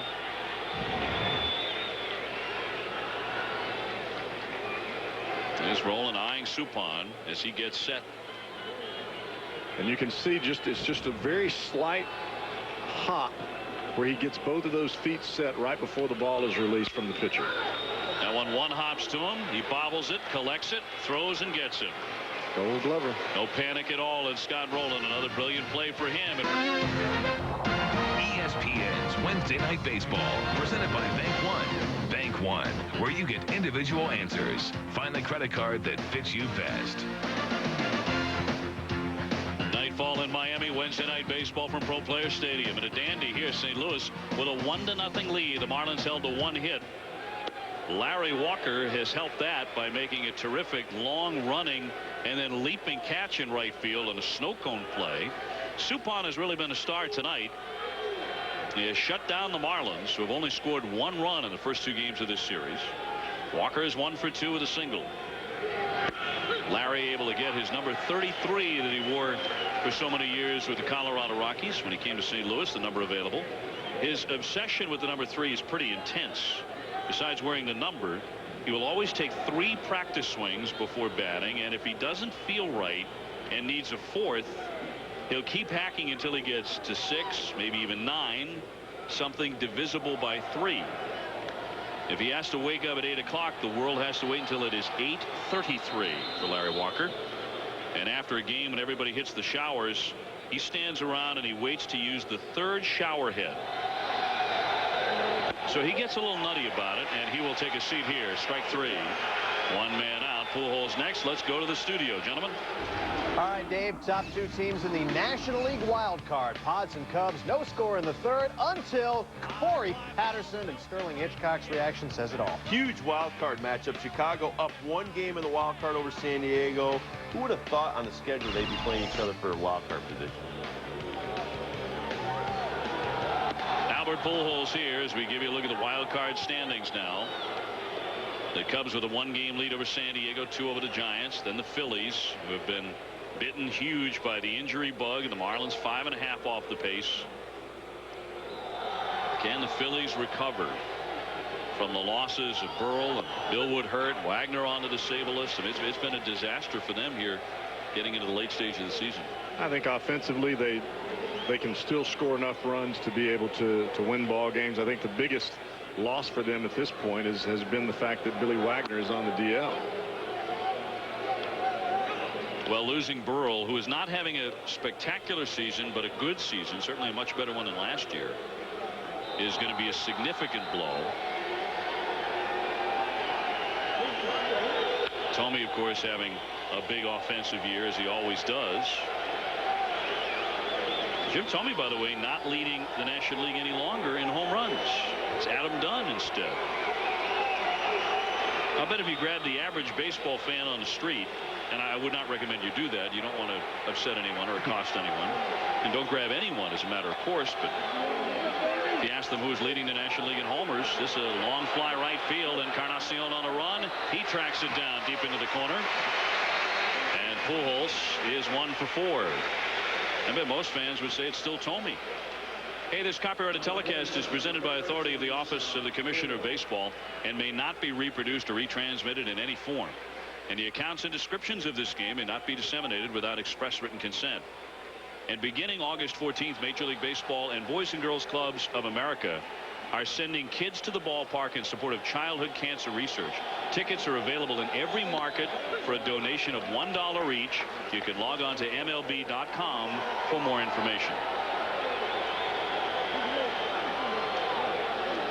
The man with the Golden Glove, Scott Rowland, is hitless tonight, although he has scored the only run in this contest when he walked in the 6th inning, and Renteria eventually drove him in with a base hit. Suppan has pitched outstanding, but Pavano has really done a tremendous job, especially against this Cardinal lineup. I mean, from top to bottom, my goodness, these guys can swing the bats, and he has really pitched well tonight. Swing and a miss. He strikes out Scott Rowland, probably his last batter because he is due up 3rd. But we go to the no-run support for right-hander Carl Pavano while he was in the ball game, and we now use the past tense because he'll be lifted here. Encarnacion starting the last half of the 8th inning. St. Louis leading the Marlins 1-0, and Pavano set to hit 3rd in the inning. And McKeon needs some offense. Well, these are the kinds of ball games that when you get this well pitched of a ball game from a guy like Carl Pavano against a team like the St. Louis Cardinals, you've got to be able to take advantage of it. If you've only given up 1 run, you've got to be able to score here to win this ball game. Encarnacion is 0 for 2 and does not have a lot of fun facing Jeff Suppan. He is 2 for 20 against him in his career. Right now for the Florida Marlins, every single ball game in this wild card race is absolutely critical. On the infield, backhanded by Renteria very smoothly, 1 away. Let's go to the studio for an update. We go back to Scott. All righty, guys, and we travel to Philadelphia. Rockies and Phils. Jim Thome, a bit of a slump lately. That's got to feel real good. Yeah, huge slump, Scott. 3rd home run in 21 games, and with all those injuries, they need Mr. Thome to come around for him. Rockies come back with 4, make it a 1-run game, guys. Well, here, no such offensive explosion from either side. The only run on the board, the Cardinals got that in the 6th inning off of Carl Pavano. Alex Gonzalez has walked and singled tonight, and he has the only hit in the game for the Marlins. Base hit in the 6th inning. Suppan has only allowed 3 base runners the entire night. High pop up into left center field, not deep. Sanders shifting over, waiting on it. 2 down. Now the left-hander Steve Klein is starting to loosen up in the bullpen for St. Louis, just in case you would think. Damian Easley being announced as a pinch hitter here with the bases empty and 2 away in the Marlins 8th inning. So it'll be Easley batting for Pavano. Pavano goes 8 innings, gives up just 6 hits to this murderer's row of an offense. He gives up 1 run, walking 4, striking out 5. Well, it's amazing that this young man, he's going for his career high of 13 wins, and you would think at pitching a ball game like he did, as well as he did tonight, that he would have picked up that W. This is the part about the Cardinals. You cannot make any types of mistakes playing against this ball club. We've seen tremendous defense. We've seen them swing the bats very well. The Cardinals actually have run themselves out of a couple of runs that probably should have gotten across the board. And twice they've had men erased at home plate on plays by the Marlins. But I think a victory like tonight will just enhance how impressed you have to be with St. Louis, because last night they had 2 hits the whole game in 10 innings, and they won 2-1. Tonight just 6 hits, and they're leading 1-0. And everybody knows they can beat you with 13. Well, a beautifully pitched game for both men tonight, Suppan and Pavano. It's a look at our Wagner pitching summary. Suppan is still in the ball game, only 95 pitches. Pavano has been taken out after 116. He only gives up 6 hits to one of the best offenses in the game, tops in the National League. But that's all the Cardinals have managed. 1 run. The Marlins, however, have been 1 hit by Suppan. Florida goes to the bullpen. Guillermo Mota coming on, just acquired along with Paul LaDuca from Los Angeles, and he has a live arm. The first pitch inside ball 1 on Jim Edmonds. Well, he does have a live arm, but if you use him every single night when the game is just close, as they were using Armando Benitez, his arm is going to be dead before it matters anyway. Benitez still on the DL, although coming back shortly, and he will come back presumably to full health. He says he's been feeling great as he has been resting that arm. In the ballgame, Jim Edmonds has walked, flied out, and singled. He's 1 for 2. In a 1-1 tie in the 10th inning last night, Edmonds knocked one out of the ballpark off of Mota, and that was the game winner. 2-1. The Cardinals grabbed the win in the first game of the series here. It was only the 2nd hit and the last hit St. Louis had, but it was enough. Well, you're not going to overpower Jim Edmonds with the same pitch consecutively over and over again. Mota walks him instead. So Edmonds is on for the 3rd time, and that'll bring up Edgar Renteria. Paul LaDuca has been a big star ever since he got here in a trade from Los Angeles, but tonight he's been exceptional. Well, not only has he had some great throws to the bases to cut down runners, but he's blocked the plate at home and made some outstanding tags. Even with a sore hand on his glove side, he's been right on the money with just about everything that he's done tonight. And yet without him, St. Louis could well have a 3 or 4 run lead. This thing could be all but over. Edgar Renteria gets in. He's gone 2 for 3. Good night at the bat, including an RBI single to account for the only run either club has managed so far. 1 run on 6 hits for St. Louis. No runs on 1 hit for the Marlins. And not only have both sides been error-free, both sides have been spectacular defensively. Well, the only thing that you really want from a Marlins perspective right now, and I know Jack McKeon is thinking this, he just wants to get Mota through this inning and give his club an opportunity to score a run or 2 in the bottom of the 9th. Bunted along the first baseline. Will it roll foul? It will. A strike on Renteria. Our aerial coverage is courtesy of the Goodyear Tire and Rubber Company and its fleet of airships, reminding you to enjoy the drive on Goodyear's new Assurance tires. It's a beautiful night to be in the blimp high above Pro Player Stadium. Jack McKeon looking to eke out a win. You know, Jack McKeon gets more stuff sent to him by fans of the Marlins and fans of himself than any manager I've ever seen. They send him rosary beads, chocolate sunflower seeds, tons of cigars. He's a guy that people just like to give things to. Good man. And he gave his community a lot with the World Series, of course, last October. Fouled away on the bunt by Renteria.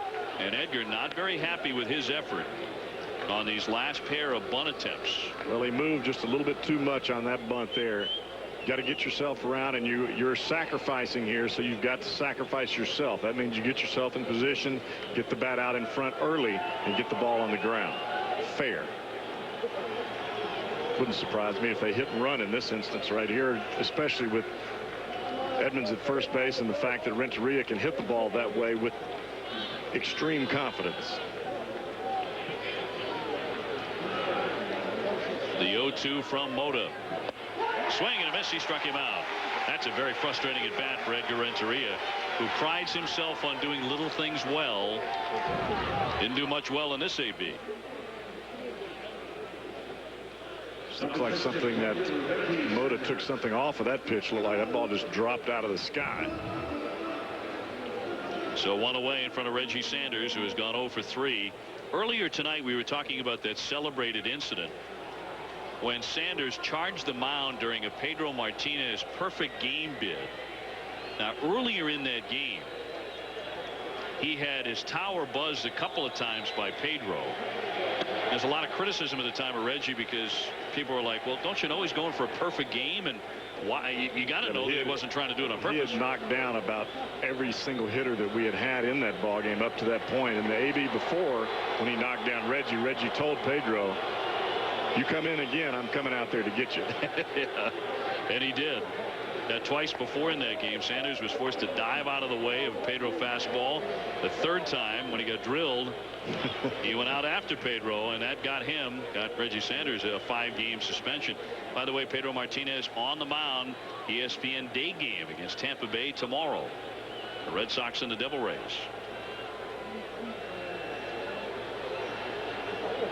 Sanders with 17 home runs.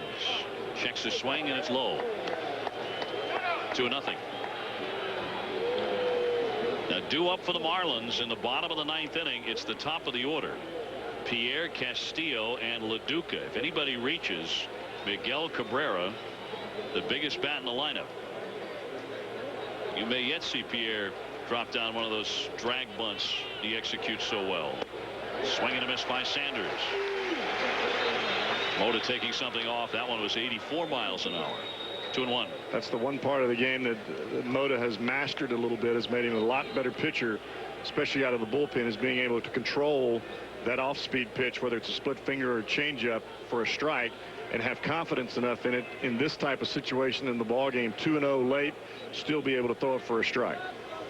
Edmonds a short lead and not running at first, and it's popped up a mile in the air, foul off first. Conine with room, and he will make the catch. Boy, it finally did come down, huh? Bringing rain up there. It was up in the clouds so long. 2 away. Log on to MLB.com to follow baseball live on the web with MLB.com's real-time stats, game day audio, and MLB TV. MLB.com, where baseball is always on. 2 away, and the catcher Matheny will bat. He's gone 0 for 2 tonight with a fly to right and a fly to center. It's awful difficult as a hitter to adjust after swinging at a pitch that's 84 miles an hour, 2-0, thinking you're going to hit it to the moon, and then he comes back with a fastball that's 93, 94 miles an hour, a 10 mile per hour change in velocity with the same type of location and the same type of release point. The St. Louis Cardinals are trying to win back-to-back games, and if they do it tonight, a lot of it will be because of this guy Suppan, the on-deck hitter, who has been fantastic on the mound for St. Louis. But they're trying to win back-to-back games with only 8 hits on the 2 nights here in South Florida. They're showing the tendency to win games that they probably shouldn't win. Same thing the Florida Marlins did through the second half of last season and all through the playoffs.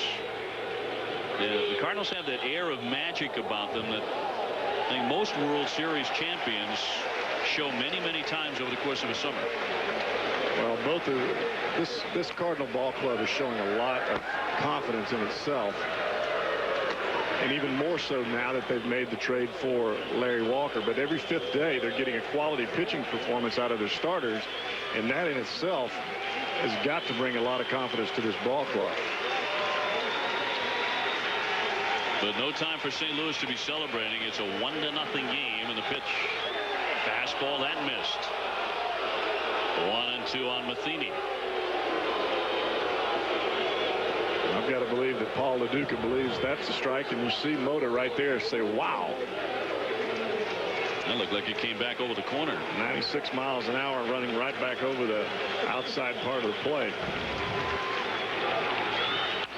1-2 high, topper to third, but foul. So Matheny will do it again against Guillermo Mota. Carl Pavano went the first 8 innings. He was lifted for a pinch hitter, but he gave up just 1 run, 6 hits. You lose a game like that against a club like St. Louis, if in fact that's how it turns out, that's going to be hard to stomach. Well, at this point in the ball game, all you're trying to do is give yourself a chance to win in the 9th inning, and that's Mota's job. Get out of this inning without any more damage. Give yourself a chance, especially with Pierre leading off, opportunity for your offense to work a little bit, because they haven't worked so far. Not too much. 1 hit. Alex Gonzalez has that. That's all for Florida.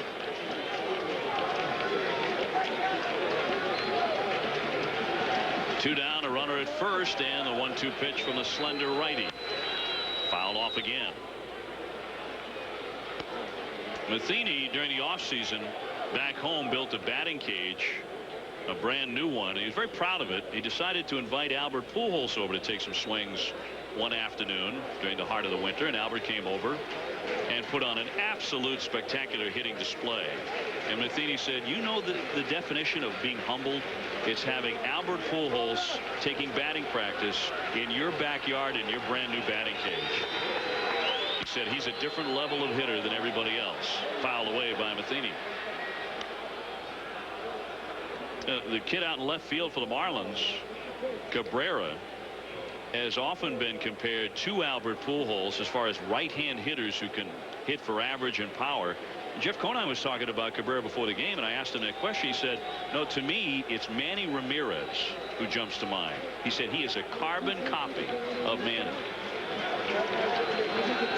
That is high praise indeed. The 1-2 fought off again, a lengthy and pesky at bat by Mike Matheny.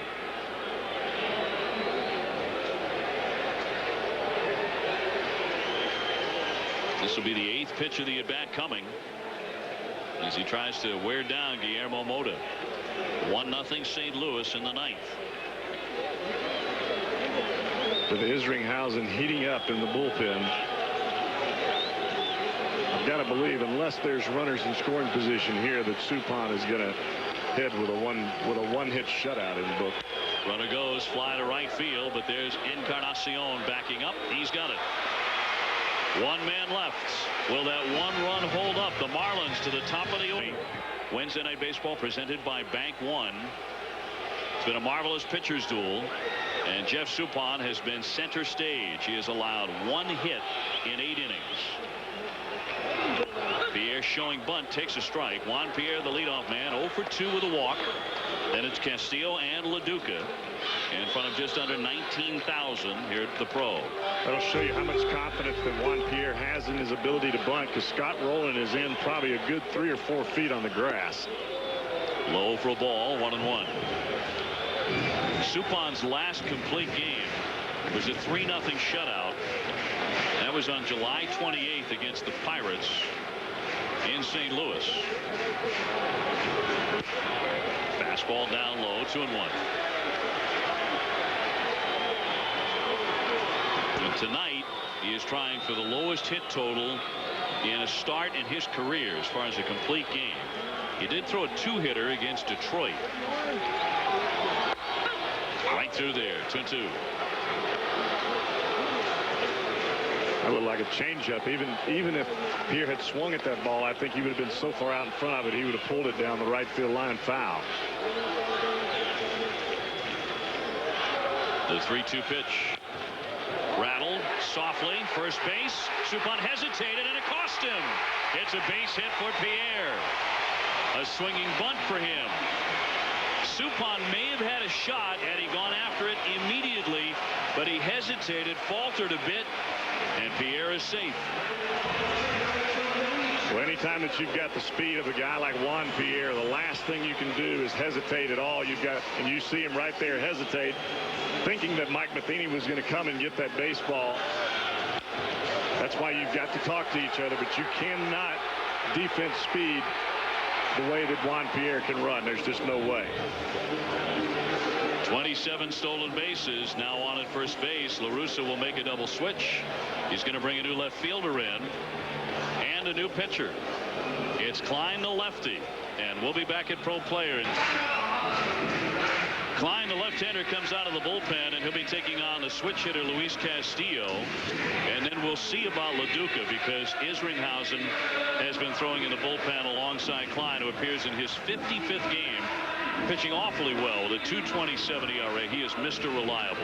Well, I think this is the only batter that you're going to see Klein face, the switch hitter Luis Castillo. Switch him around to the right side, even though you said today that average-wise, Castillo hits better from the right side. And it's sizable. I mean, right-handed, he doesn't hit there as frequently as you see Mabry into left as part of the double switch. Right-handed, he's a 324 hitter. Lefty, he hits there a lot more often, 288. I think what you're going to see from Steve Klein is a variation of breaking balls, trying to get him to pull the ball on the ground, possibly to Renteria, and try to get that double play, but it's going to be awful difficult with the speed of these two that are on the base paths now. Well, he indicated bunt, and Roland was right up in Castillo's kitchen by the time he pulled it away. So Castillo showing bunt, but he took it off. 1 ball, no strikes on the number 2 hitter. Now, from this side of the plate, Castillo has considerably better power than he does left-handed, but showing bunt, drops it down, and a good one. Klein fields, high throw, but Womack came down on the base, and into second, Juan Pierre on the sacrifice. So the Marlins are going to play small ball here to try and tie it in the bottom of the 9th. They give up and out to get a man into scoring position. Well, this is a nice bunt by Castillo. Kills it straight into the ground. That's all Klein wants to do, just make that play. So that's the only man Klein will face. Here comes the closer, Isringhausen, when we come back. Tony La Russa brings in the right-hander, his closer, Jason Isringhausen, 3-2, a 2.44 ERA. He has saved 30 games, and in 55 1/3 innings, he's only surrendered 3 home runs. But if you're Paul LaDuca, you're not thinking about a home run in this position. LaDuca, the former Los Angeles Dodger, is about to face Isringhausen with a runner at second, 1 down, and his Marlins trailing St. Louis 1-0. Well, LaDuca in this situation, the only thing he's got on his mind is shooting the ball back up the middle or trying to hit the ball the other way. He knows he's going to get a high velocity fastball from Jason Isringhausen, but he's also going to get that power breaking ball away from him. And if he tries to only think about fastball, he's going to pull off that breaking ball, and it's going to be a mistake, and he's going to hit a weak ground ball or may totally miss it.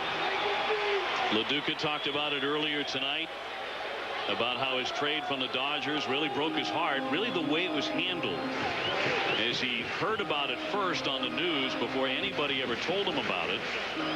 So the way it went down did not leave LaDuca very happy with his old ball club. And his very first at bat, right after the trade from LA, very first pitch he saw, he homered. Swinging a high fly ball into left, but not deep, and Mabry, just inserted into the game, is there to make the catch. Another member of the Marlins in past years, and LaDuca not real happy with that effort. Perhaps a little over anxious going after the very first one.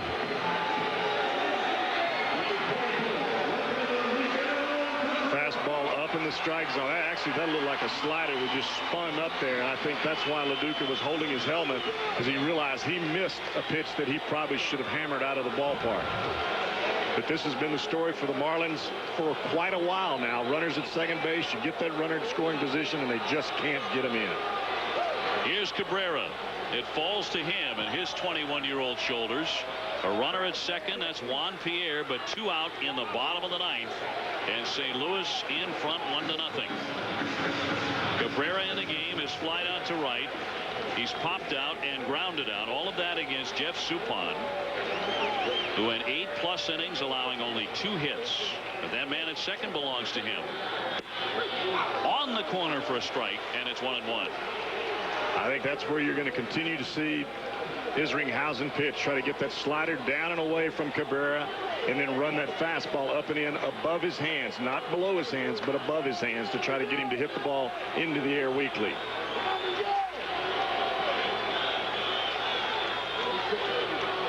The 1-1 pitch fouled away, and it almost got Mike Lowell in the on-deck area. 1-2. Marlins down to their last strike. This is the one thing about Cabrera. He's got tremendous power and tremendous talent, but his recognition of the strike zone is not exactly what it needs to be at this point. That pitch right there was well off the plate away, still taking a swing at it. Got to be a little bit more decisive and a little more recognize the pitches a little bit more this late in the ball game. Tying run at second. Fouled back again by Cabrera. A little more than a year ago, Cabrera made his major league debut on June 20th against Tampa Bay. And in that game, he hit a 2-run game-ending home run in the bottom of the 11th inning. A spectacular way to break in. He's become an all-star since then. 77 runs batted in for Miguel Cabrera. Another one waiting at second, and a 1-2. Breaking ball swung on and missed. He struck him out, and that's the ball game. The Cardinals have taken the first 2 tense, taut games. Suppan was just brilliant. He picks up the win. Here's the last swing and miss. Big curveball from Jason Isringhausen after working him away. Suppan, you know he's got to be happy with that one. Puts him at double figures, 10 wins. He is 10-6. The tough luck loser is Carl Pavano, now 12-5. Pavano went 8, giving up 6 hits and just that 1 run. That's the final. St. Louis wins it against the Florida Marlins by a final score of 1-0. They won last night in extra innings by a score of 2-1 on just 2 hits. The Cardinals winning every which way you can. This has been a presentation of ESPN, the worldwide leader in sports. Again, your final: the Cardinals 1, the Marlins 0. For Jeff Brantley, I'm Dave O'Brien. Now let's go to the studio. Scott, take it away.